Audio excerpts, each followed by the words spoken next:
Hello and welcome to Sipz and Stories. My name is Elizabeth, and in today's video I will finally be doing my August wrap-up. So my apologies for posting this video so late. Sometimes life just gets away with me and I cannot keep up with booktube like I should, but I did read a number of excellent books in August, especially Walden by Henry David Thoreau, and I couldn't wait to discuss it with all of you today. So grab your favorite beverage as we talk about these amazing books. So the first book that I read in August was Walden by Henry David Thoreau. I mentioned this in my summer TBR, and oh my goodness, I loved this book. I said before that I had started and stopped it several times, but there was something about it this year that really resonated with me.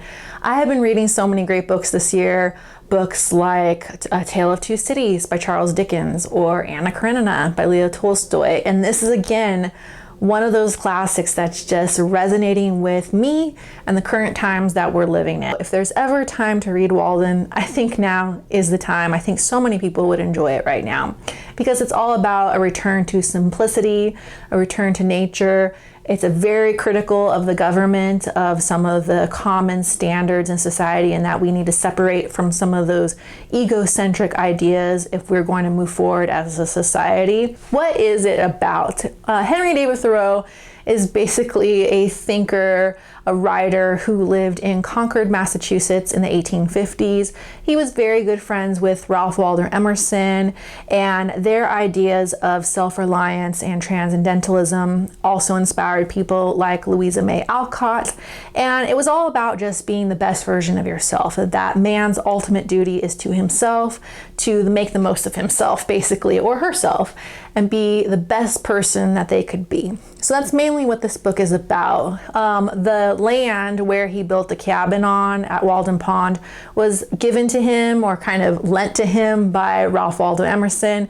It was Emerson's land, and so he let Thoreau do this. He let Thoreau go out into the woods for a couple years and do this very famous experiment of returning to nature and living out in the Walden woods. And so basically on the surface level, that is what this book is about. It's about Thoreau's experience at Walden Pond, building his cabin and farming and fishing and hunting, really looking and observing all the things in nature, like the plants and the animals. And then he talks a lot about the seasons as well. But when you read this, you'll realize that everything in nature has kind of a double meaning, or there's layers of meaning to what Thoreau is basically talking about. So it's more than just the surface level of, oh, this is a flower, this is a pond, that is a bird or a tree. Everything has more meaning and more depth to it. And he basically connects everything back to the human experience of what it means to be a person, why we're all here, what is the purpose of life. So if you're one of those people that loves like the truth with a capital T, I think you will love this book. And so he explains at the beginning his purpose of doing this experiment, and I'm sure many of you will recognize these lines. I went to the woods because I wished to live deliberately, to front only the essential facts of life and see if I could not learn what it had to teach, and not when I came to die discover that I had not lived. I did not wish to live what was not life. Living is so dear, nor did I wish to practice resignation unless it was quite necessary. I wanted to live deep and suck out all the marrow of life. So that is basically his purpose for doing this. And some of those first few chapters I absolutely loved because he talks about the hypocrisy in society. And a lot of what he said that pertains to the 1850s Massachusetts, America at that time, also pertains to America 150, 170 years later during this time in 2021. He talks a lot about the hypocrisy of trying to keep up with the Joneses. Why do you have to work so hard and then not enjoy yourself? Why can't it be the opposite? Why can't you enjoy yourself most of the time, then work part of the time to kind of pay for your lifestyle? And so I think that really reflects, a lot of people are trying to, live in tiny houses now and travel. If you're one of those people grappling with all of that, you will love this. He also talks about society and giving back to society and whether that's really necessary, charity, things like that. that if man can't help himself, is it really necessary that we give, that we're constantly throwing money at the problem? That's also happening as well. And then he does talk a lot about technology. Is technology really necessary? If it's advancing us and helping us grow and helping us become better people and better societies, then that's great. But if it's just technology for technology's sake, is that really a good thing? And so the famous analogy that he uses is that in those days, the telegraph was the thing. So at that time, you could connect places like Maine to Texas.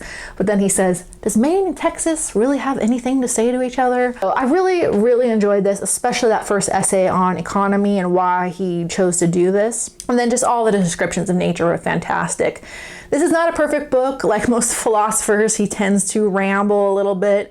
I myself can relate because I'm a rambler as well. He goes on and on about the bean fields. I got past the bean field chapters. The one that was tough for me was the ice chapters. He spends about a good 20 pages talking about the ice on Walden Pond. So you can kind of skip through this, but a lot of what he has to say is really good. So there's some real gems tucked in there in all this rambling. I was also a huge fan of the ending, the conclusion, just all the lessons that he learns. And my favorite line, and you've probably heard this one before as well, is, I learned this at least by my experiment, that if one advances confidently in the direction of his dreams and endeavors to live the life which he has imagined, he will meet with a success unexpected in common hours. So I always used to love that quote. I thought that was a beautiful quote, and I'm happy to know that it came from Walden. One thing I will say about this edition, the Gibbs Smith edition, I absolutely love collecting these Gibbs Smith editions, but it did not include Civil Disobedience. So I loved the font in this. I think it's one of the reasons that I got through Walden so easily this month, but I wish I had included Civil Disobedience. The next essay that I had to read was, of course, Civil Disobedience. And so I bought this separate copy of Walden. You can never have enough copies of Walden, but you can easily read both Walden and Civil Disobedience for free online in places like Project Gutenberg. But it's always good to have another copy, and I'm so glad that I read Civil Disobedience as well. So if you don't have the time to ponder and think about Walden, at least go back and read Civil Disobedience. It is fantastic, and again, it really resonates with today's culture and the political situation that is happening, not only in America, but throughout the world right now. And if you don't believe me, these ideas of civil disobedience inspired people like Gandhi and Martin Luther King.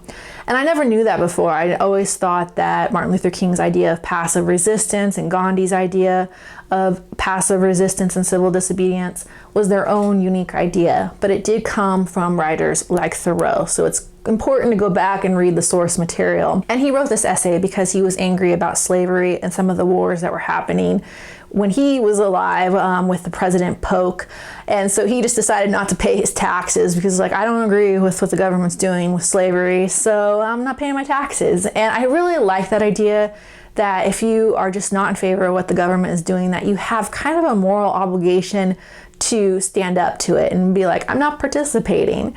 I really enjoyed this. I also liked his ideas about voting and how voting is just such a, kind of a cop-out, that of course everyone should vote. You should get out and vote for what you believe in, but that doesn't mean that you should stop fighting for what you believe in, that you should really get out in the community, that you should stand up for what is right. And I think a lot of that's going on right now. I absolutely love these ideas, and I think they are so important right now. So definitely read Walden and Civil Disobedience. The next book that I read in August was Passing by Nella Larson, and here it is this way. It's one of those fancy penguin editions. I had heard so much about this book, and I am so happy that I read it this month because it was absolutely fantastic. Again, another book that really relates to social justice and, what it means to be human, what it means to be an American, identity, individualism.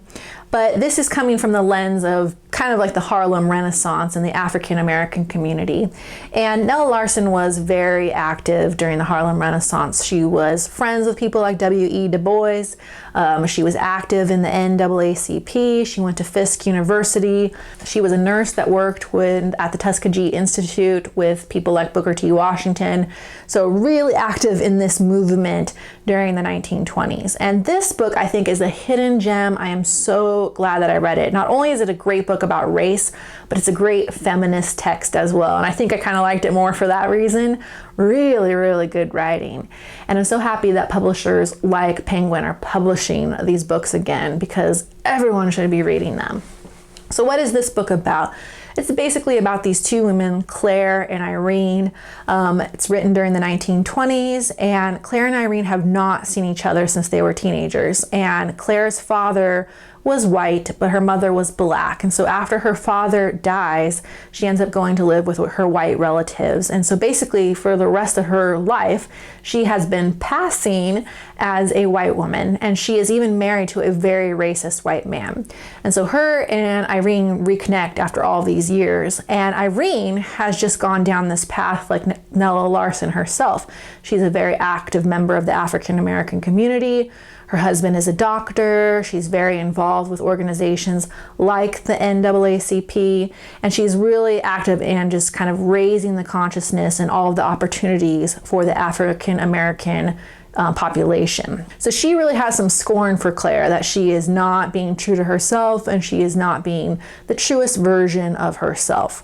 So after they meet each other, Claire takes an opportunity while her husband is away to go back into Harlem with Irene, meet all of Irene's family and friends, and reconnect with this community that she has shunned throughout most of her life. And it's really, really interesting.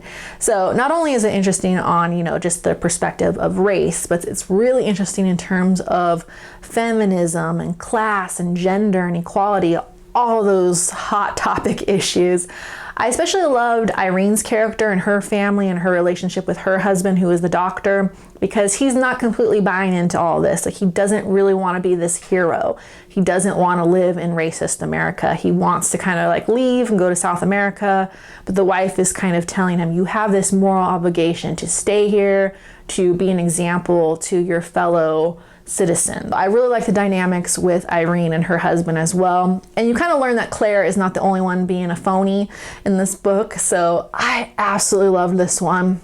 I think it's a really good one for fans of Daphne du Maurier. So Nella Larson and Daphne du Maurier, for being completely different people, they did write at the same time, and their language is very similar. So this book is very descriptive, wonderful descriptions of people and places, very atmospheric like Daphne du Maurier. There's kind of this sinister undercurrent as well, and you have a little bit of an unreliable narrator, and it does have a very Daphne du Maurier kind of cliffhanger ending. So I really enjoyed this one. I think every woman should have this on their bookshelf, and every guy too, but especially women will love this book. The next book that I read this month was Vincis Cat by Catherine Gilbert Murdock. She is the author of The Book of Boy, which I read back in middle grade March, and I absolutely love that book. So when I saw this at the bookstore, I just had to have it. I really didn't know what it was about, but this one was really fun as well. Maybe not as good as The Book of Boy. I do prefer that one. It's about the Middle Ages. This one is more about the Renaissance, and it is a ton of fun. You learn a lot in her books, but you also have a good time. Basically, the premise is that Leonardo da Vinci has built this cabinet, and people can travel forward and backwards in time. And so there is a little girl who is living in modern day New Jersey who ends up going into the cabinet and ends up in Renaissance Italy. And there's a little boy. The boy in the book is actually based on a real life character, Federico Gonzaga. And Federico was a political prisoner of Pope Julius II, I believe, during the Renaissance. So he was there in the Pope's palace while all of these famous artists like Michelangelo and Raphael and Bramante and Da Vinci were doing their thing, basically. And it's really, really a fun little book. If you want to learn more about art history or teach kids about art history, you absolutely love this. So I do recommend it for fans of maybe the mixed up files of Mrs. Basil E. Frankenweiler. I think we'll enjoy this one. One of the things I loved most about this book were all the descriptions of Raphael. I think after you read this, Raphael will become your favorite Renaissance artist, and I did. I went back and I Googled all of his sketches, and then they do believe that Federico Gonzaga was actually a model in one of his very famous murals, The School of Athens. So you can go back and look at that online as well. I think my favorite scene in this is when Raphael and the little girl B, they sneak into the Sistine Chapel, and this Raphael just kind of has a moment and starts crying when he sees the Sistine Chapel.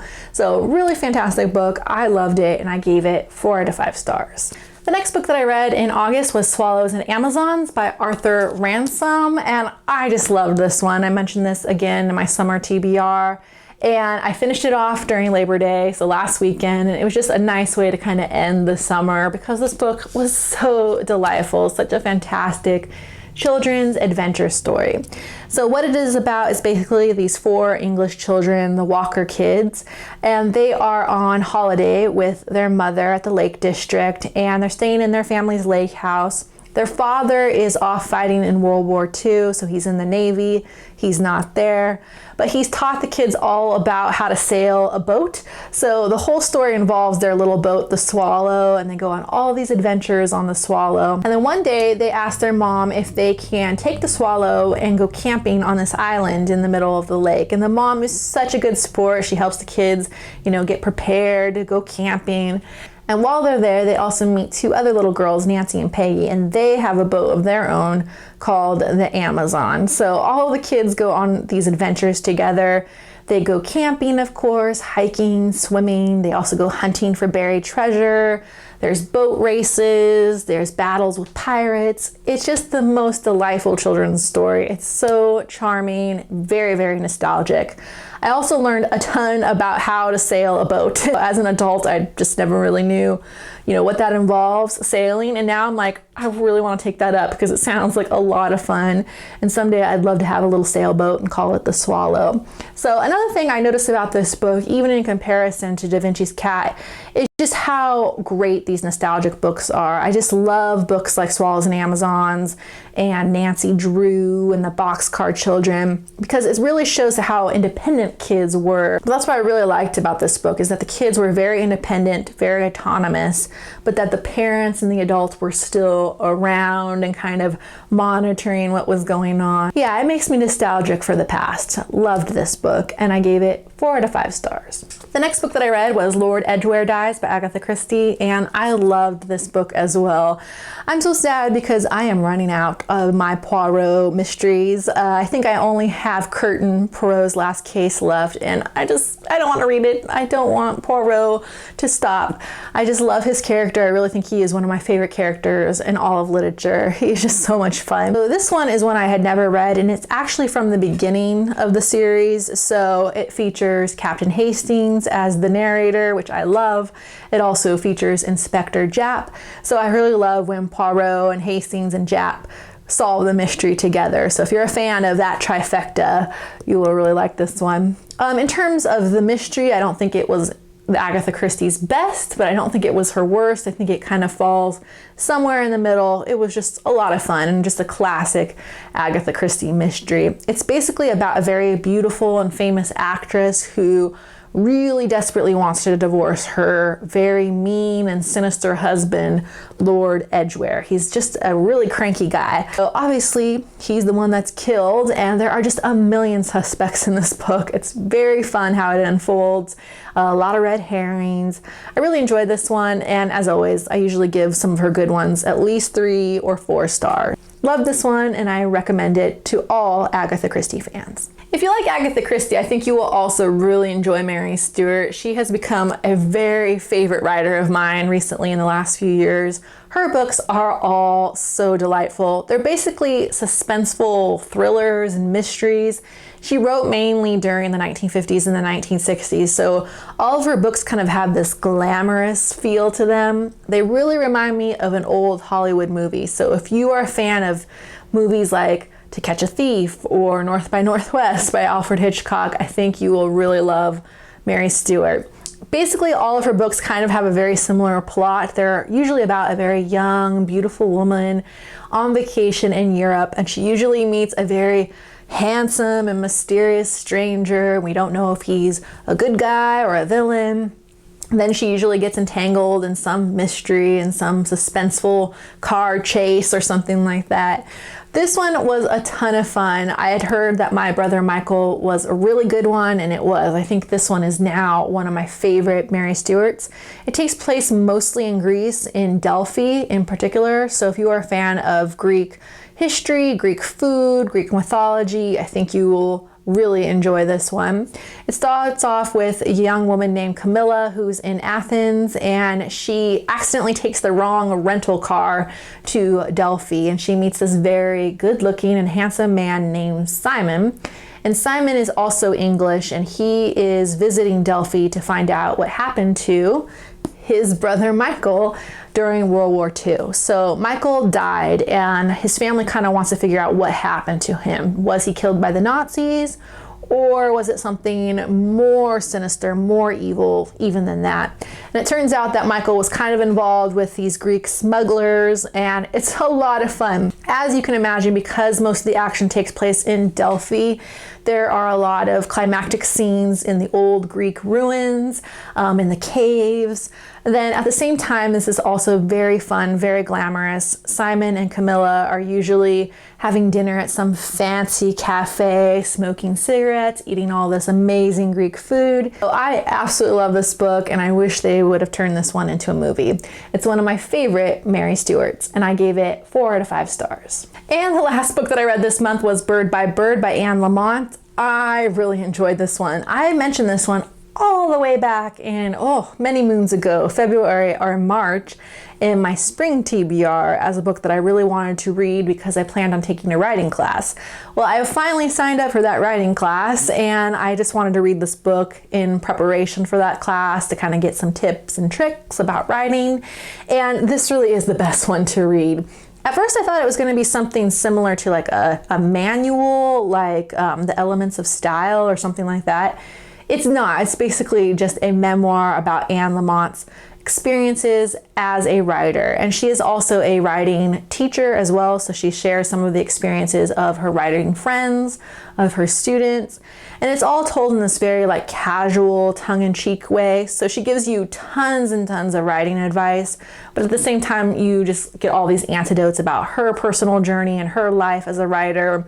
It's a ton of fun, and she has a terrific sense of humor. This is a great book to read if you just really want to get some good writing advice, but you just want to have a good laugh as well. So I really, really enjoyed this, and I kind of prepared now to take that class, which starts in a few weeks. I really highly recommend this, not only to people that want to write, but to everyone that just likes a good, funny read as well. This one I gave 4 out of 5 stars. Thank you everyone for joining me for my August wrap up. As you can see, this was a fantastic reading month for me, even though I'm posting this video so late.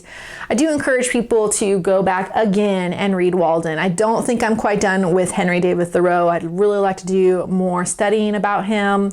I'm currently reading Emerson, so can't wait to compare and contrast him with Emerson. And I have been continuing with my Spotify playlist, so of course I made a playlist for Walden. It features a lot of music from the 60s and 70s, as you can imagine, so I'll link that new playlist below if you'd like to check it out. But please, please go back and read Walden, or at the very least, Civil Disobedience. I think you will learn a lot. Thank you everyone, and have a great day.